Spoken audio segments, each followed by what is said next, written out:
Ayun na nga, yung nagte-trending na Hungarian sausage sa may ilalim ng tulay kay Neneng B nandito na sa San Pedro, Laguna. Ayun, dating bulakbol, ngayon nga ay negosyante at dinala na ang Hungarian overload na halagang 50 pesos lang.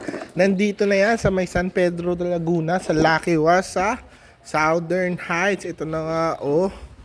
Sobrang lasa, tapos sobrang cheesy, sa sobrang dami ng cheese. Biruin mo yung isang buong malaking ganyan, halos nilagay na lang dun sa hotdog mo. Ewan ko na lang talaga kung hindi ka masarapan.